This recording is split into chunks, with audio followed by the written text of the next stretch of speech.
दोस्तों नमस्कार। दोस्तों आज हम बात कर रहे हैं कि टॉट क्या होता है, व्हाट इज़ एन टॉट। दोस्तों टॉट का अर्थ जो है हानि या नुकसान से होता है। ये किसी क्राइम से जुड़ा हुआ मामला नहीं होता है। बहुत से ऐसे कार्य होते हैं रियल लाइफ में जो सीधे जुर्म से जुड़े हुए नहीं होते, लेकिन चोट या नुकसान का कारण बन जाते हैं। इस नुकसान या गलत कार्य को हम टॉट या हानि कहते हैं। टॉट जो है एक फ्रांसीसी शब्द है जिसका अंग्रेजी में अर्थ होता है गलत। टॉट प्राय जो है अपराध होते हैं जो प्राय एक व्यक्ति द्वारा दूसरे व्यक्ति को हानि पहुंचाने के लिए किए जाते हैं, जिसके लिए एक जख्मी व्यक्ति इस नुकसान के लिए कोर्ट जा सकता है। और इस प्रकार टॉट जो है एक सिविल रॉन्ग्स होते हैं, एक सिविल गलतियां हैं जो जुर्म वाले मामलों के विपरीत होती हैं। जैसे मान लीजिए इसके कुछ तत्व भी हैं इस टॉट्स के, उससे आपको और समझने में आसानी रहेगी। जैसे ये होता है रोंगफुल एक्ट। अब रोंगफुल एक्ट क्या है, यानी गलत कार्य क्या होता है। गलत कार्य यह होता है कि किसी की जगह है, किसी का प्लॉट पड़ा है खाली, उस प्लॉट से कोई व्यक्ति लगातार निकलना शुरू हो जाता है, इधर से उधर उधर से इधर जो है, that is also a civil wrong. इसी तरह से कोई व्यक्ति जो है किसी के बारे में कुछ ऐसी गलत बात कह देता है जो कि वास्तव में थी ही नहीं, तो वो भी कुछ इस तरह से सिविल रॉन्ग के अंदर आ जाता है।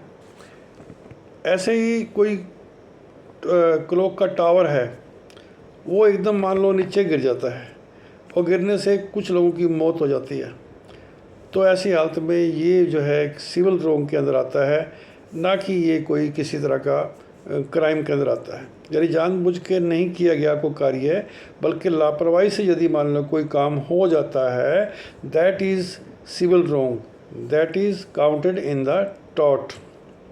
हानि या नुकसान अचानक किसी का हो जाना, या मान लो जानबूझ के भी किसी की हानि या नुकसान कर देना, है ना, व्यापार में या किसी और अवस्था में, तो ये सब इसमें आता है। आगे आता है ड्यूटी इम्पोज्ड बाय लॉ।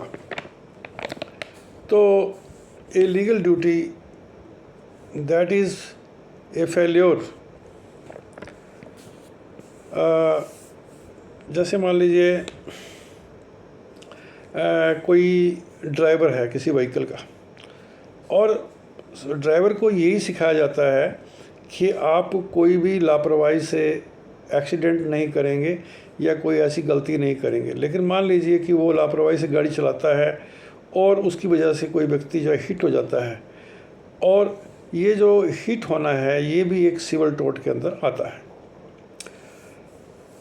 तो इसी तरह से बहुत सारे और एग्जांपल भी हम दे सकते हैं इसके, है ना। कोका कोला की कंपनी का ले लीजिए, या कोई कोल्ड ड्रिंक कंपनी है, मान लो उसकी कोई बोतल कोई व्यक्ति परचेज करता है और एकदम उसका ढक्कन खोलता है एकदम, और वो जो गैस निकलती है उसकी वजह से उसकी आँख में वो जाती है और उसके कारण जो है उसको आँखों के ऊपर इफेक्ट पड़ जाता है मान लो। तो इस तरह से जो है ना ये मामला जो है ये भी सिविल रॉन्ग का ही है। यानी कोका कोला कंपनी के ऊपर जो है ना ये केस वो व्यक्ति कर सकता है कि आपकी इस कोका कोला की वजह से मेरा ये नुकसान हुआ, और उसकी भरपाई उस कंपनी को करनी पड़ेगी। और इसी तरह से इंजरी की बात आ जाती है नंबर 3 के ऊपर जो है। इंजरी का अर्थ होता है फिज़िकल हार्म, ठीक है। और जैसे मान लीजिए किसी व्यक्ति को अधिकार है कि अपनी प्रॉपर्टी को वो इंजॉय करे, और यदि मान लो उसकी प्रॉपर्टी के ऊपर कोई गंदगी फेंकता है या मान लो कचरा फेंकता है बार बार जो है, तो that is also a civil wrong, that is a matter of टॉट, that is a matter of losses. तो जहाँ लॉसेस की बात आती है किसी की लापरवाही से, क्या किसी के जानबूझ के जो है कोई कृत्य करता है कोई जो है, तो वो सारा जो है टॉट्स के अंदर शामिल होता है। तो मुझे उम्मीद है दोस्तों कि आपको ये सिंपल भाषा मेरी जो है समझ में आई होगी। अगर अच्छा लगे तो इसको लाइक करना, ताकि और हौसला बनेगा मेरा, मैं आपके लिए और बढ़िया लेके आ पाऊँगा। मेरा मकसद ये नहीं होता है कि हाँ आप लोग इसको लाइक करें, सब्सक्राइब करें या कुछ करें तो मुझे कुछ पैसे मिलेंगे, ऐसा नहीं होता है। मेरा उद्देश्य ये होता है कि मैं बेस्ट से बेस्ट आपको मैं दे पाऊँ, क्योंकि मेरी ये दिली इच्छा होती है कि मैं कुछ ऐसा बढ़िया करूं जिससे कारण विद्यार्थियों को लाभ हो। सो दोस्तों,